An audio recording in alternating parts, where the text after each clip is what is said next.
We were addressing the sin of the golden calf, and we explained that on a deeper level, actually, there were many levels of amongst the Jews as to what exactly was happening. At the lowest level, there was the riffraff, the mixed multitude of other nationalities, including Egyptians, that had accompanied the Jews, the winning team, when they left Egypt, and they simply reverted back quickly to idolatry. That was not the case of most of the Jews, and certainly not the upper echelons. I mean that spiritually. So he addressed and answered, how is it possible then for them to, within weeks of God's revelation at Mount Sinai, even if without that, but certainly having experienced that, turn around and worship a golden calf? So the answer is actually borne out by Scripture itself, where it's very clear in the simple translation of the verses that what the people were doing was replacing Moses. That's what they were doing. And they're replacing Moses with the golden calf. Now, what's the significance of the golden calf? So we explained last week, it's extremely profound, 2 weeks ago. They said that Moses didn't come back because he simply expired in a blaze of longing and attachment to God, for which he can't be blamed. He's up in Mount Sinai, neither food nor drink nor sleep for 40 days, communing with God in the deepest way as no human being before or since has. And he simply merged with heaven. His soul merged and became consumed, as it were, within the divine. So therefore they said, he's a human being, he's a soul, and experienced this incredible revelation of God and was loath to leave it and remain there. I don't mean physically in Mount Sinai, but I mean in heaven. So we need a kind of leadership that is infallible. Human beings are fallible. Moses left us, and we don't blame him. But we need a kind of leadership that we can rely on absolutely, that has no choice or will of its own. We need a kind of robotic leadership, or an animal, a divine animal, that has no free choice and simply behaves according to the way the Creator has created it. When the heavens opened up and God gave the Torah at Sinai, and they beheld all of the celestial beings amongst the divine creatures that they beheld, as described in extraordinary detail by the prophet Ezekiel and Isaiah, the divine chariot and the images that bear it aloft, including one, they're all angelic images, one that is an ox. He saw an image of an ox, a lion, an eagle, and a person. And of all four images, the ox represents brute force that simply, quite literally, plows ahead. And it's that angel that they represented in the golden calf. So they're replacing Moses with an angelic leadership. Actually, we read in this week's parsha at the end, yesterday, or towards the end, that God says, I will send my angel to lead you. So they were just preempting that. They were preempting what God himself would suggest or instruct or convey to them. And the one last week's parsha, where God instructs the Jews, because he's going to send his angel to lead them. He will communicate via this angel. So they are not to rebel, because the angel has zero tolerance. So that's what they were doing. And furthermore, as we explained 2 weeks ago, it's not really unlike the Holy Ark, which we read about in this week's parsha. The Holy Ark that contained the tablets, the Ten Commandments, on top of which was a golden slab, out of which were hewn two cherubim, which, according to Nachmanides and other authorities, were angelic forms. And God says, I will speak to you from between the two staves of the ark, from between the two angels, represented on top of the ark, no less, in the Holy of Holies, no less. So that's what they were trying to do. So now our question is not how could they sin? Our question is, what is the sin? What is the sin? So the answer to this is not simple. There are many details to it, but we'll begin the essence of the answer. Essentially, leadership cannot be an angel. An angel can be, angelic forms can be employed in the leadership as an agency, but an angel cannot be a leader. And for the following reasons, I will try and lay them at a bare. Number one, a leader has to be part of the people. You can't lead effectively if you're not part of the people that you lead. An angel's from another world. A leader has to have empathy. A leader must understand the people, understand the struggles. He must be of them. So fundamentally, an angel cannot lead.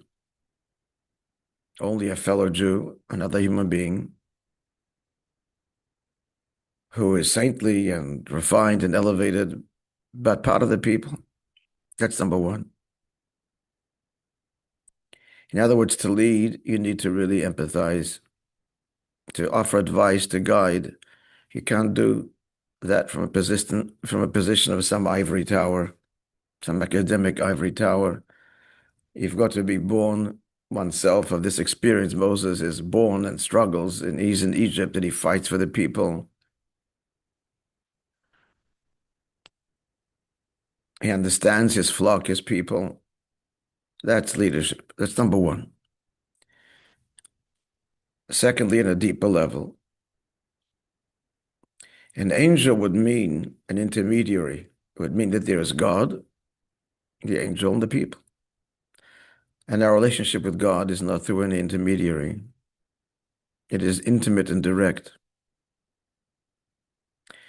And therefore, a leader that comes from the people not only maintains that intimate, direct connection, but actually nurtures and reveals it. To explain, let me explain. But first, again, an infusion of caffeine.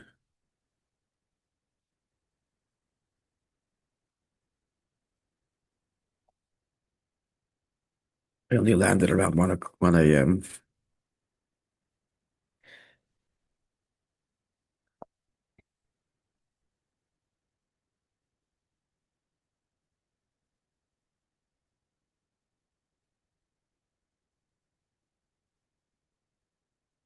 So an angel is an intermediary. What about another Jew? Let's ask a different question, but it's all related. Why is it permissible to go to a tzaddik, a righteous person, for a blessing? God's the source of blessing. There are no intermediaries for Jews. Unlike in other religions, where the priest or the minister is actually an intermediary between the people and God. God forbid that is in Judaism. There's no intermediary. They're all connected directly, intimately, and profoundly, personally. So what is this going to the oil, going to a tzaddik, which is something Jews have been doing for millennia from the very outset? What's the justification? What's the virtue for this, in this? Where's the value? On the contrary. So the explanation is, the answer is that all the Jewish people are one great spiritual body. So when you go to another Jew, any Jew, righteous or not, for a blessing, you haven't gone outside of self fundamentally. It's all part of the same spiritual body. Whereas an angel indeed would be some other entity that you're placing between yourself and God, and that would be forbidden. But another Jew is not an angel. It's another limb. It's part of the great spiritual body. So the matter can be likened to the following, especially when we speak about Jewish leadership, true Jewish leadership. So we're all a great spiritual body. So obviously the leader is the head, quite literally, and the heart and the liver. And each one of us is some part, maybe a hair follicle or some limb or organ or a toenail or a footnail or a hand or a shoulder. We are all part of this great spiritual body, the Jewish people. Now, before I go further, the world, of course, is telling this to us in no uncertain terms that all Jews are essentially connected and therefore responsible for whatever one Jew does anywhere in the world. Whether you agree or not with the Israeli government's policy and behavior, you are responsible if you're Jewish. That's not true of any other race, people, citizens. They don't hold one Christian responsible for another Christian does somewhere else in the world. But Jews are, because they're right, because we are all one. The world senses the truth. We are deeply one. So the matter can be likened to the following, especially when you're talking about a leader. So the finger, that's you and I. Let's say we're a finger in the great body of Klal Yisrael. The source for all of this is Jerusalem Talmud, and the Kabbalah is replete with it, and many other sources, almost many sources that explain this and address this at great length. But again, we don't need any sources. We see it. We're treated this way. Before Mashiach comes, all the truth comes out. So we're a finger. So the finger is cut and the finger hurts. And the finger is fighting infection. So the head, the mouth, speaks to the doctor. And the doctor prescribes the healing. So this is a parable. It's a moshel. So you and I are the finger. The tzaddik is the mouth or the head. And the doctor is the Almighty. So when the head speaks, the mouth speaks. That's not something else, not an intermediary. It's all part of the same body. Moreover, the head feels the pain. When you go to the doctor, you say, I'm in pain. It hurts me. This cut hurts me in totality. The tzaddik is affected. Again, that empathy is affected by the experience of every individual Jew, because we're all integrated. We're all connected by the nervous system, by the blood, and we all share the same DNA. Every part of the body is the same DNA, whether it's brain tissue or saliva or any part of the body, all shares the same DNA. At the core, we're all one. So when the tzaddik asks, it's not, well, the tzaddik gives blessing because he's imploring the Almighty. Of course, God's the one that gives the blessing, but you're going to the tzaddik, you're not going to an intermediary. It's all part of the same body. But the truth of the matter is that it's much deeper than that. It's not merely that we're all part of a same spiritual body and the tzaddik feels my pain, like the head, the heart is affected by what happens to every limb and organ part of the body. It's much more than that. And here's the crux of the matter. The reason that the finger feels and knows that it's cut and has pain to begin with, that's only because of the input of the brain. If the nervous system is cut, if a nerve is cut,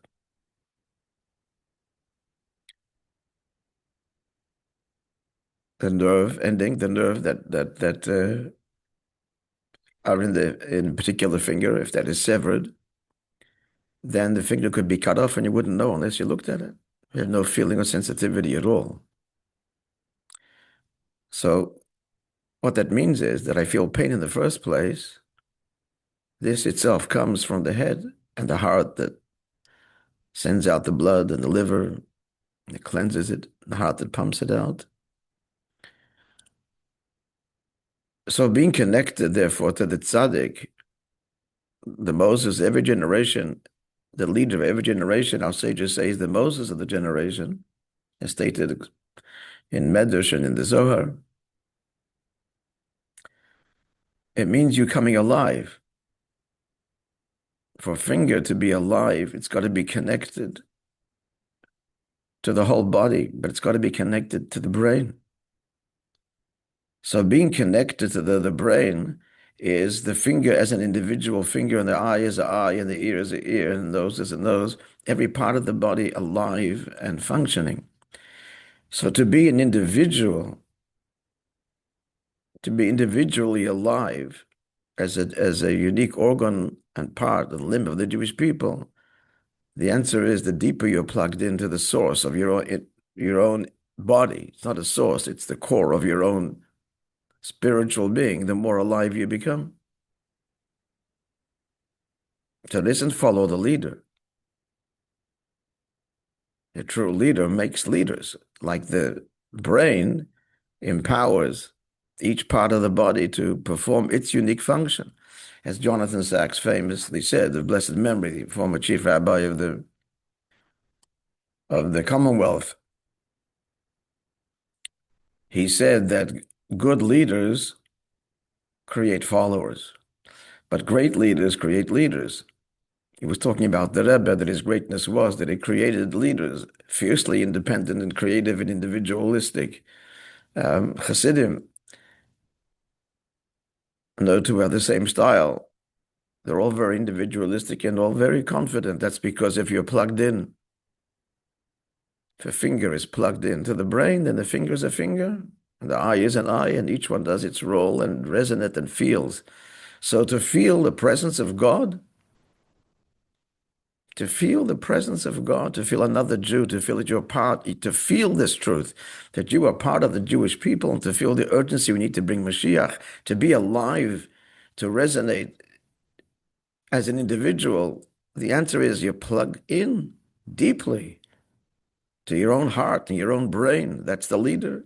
The Rambam Maimonides describes the Jewish leadership as king, melech, spiritually speaking. Now, the word melech has three letters, mem, lamed, chof, and it stands for moyach, lev, koved, brain, heart, and liver, the primary organs of the body. So being connected to the leader doesn't make you a follower. It empowers you individually. And you see this? So that's the reason why I can't be an angel. An angel is something else. That's an intermediate. That's getting in the way. My fellow Jew, that's me. And the leader is me in the deepest, transparent, obvious way. It's my brain, my heart. I'm not going outside the self. And it makes me alive. What this means again is to be individually alive and sensitive, for the finger to feel pain. Why does it feel pain or pleasure? But that itself, that ability to feel pain, pleasure, to be alive, all sensations of life, that itself is the brain's input within the finger, giving the finger that sensitivity.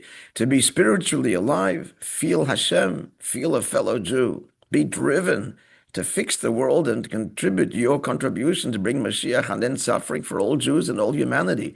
To really be alive with that, not just live in isolation, my own little world, and concerned with my own piety and hereafter and comfort this world, the next world, whatever it is that interests me personally, living in my own cocoon. That's a finger cut off from the rest of the body, living selfishly, dead, spiritually dead. That's what it means. To be selfish is to be spiritually dead, because you're not feeling the truth. You're not alive, that you're part of the whole body of Klal Yisrael, and each part of the body is indispensable and all share the same DNA. We're all connected, and feel the soul and feel God and feel what you got to feel, which is the truth. But you can't feel the truth if you're locked in self and not plugged in. So that was the great error of the Jewish people, even though it was very profound. Now it raises the whole spectrum of questions, but as we said at the outset, but what about the ark that had the angelic forms, and what about God saying, "I'll send an angel"?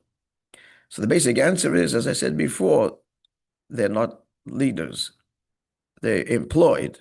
These divine energies are employed by the leadership, by Aaron, by Moses. They're not the leader. We don't plug into them. We just hear the voice. But to connect, we connect to each other. That's what we need to do.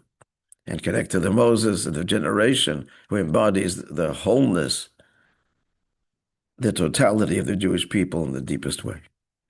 All right, friends, that concludes the subject on the golden calf. And God willing, next week we will explore the current parsha, which is really what we spoke about, the building of the sanctuary where God's presence is manifest on earth, the holy ark, and so on. Have a wonderful week, everybody. Shavua Tov. Shavua Good Tov. talk, Rabbi. Thank you so Yes. much. Thank you very, very much. Good to see you all. Be well. Shavua Tov. Thank you.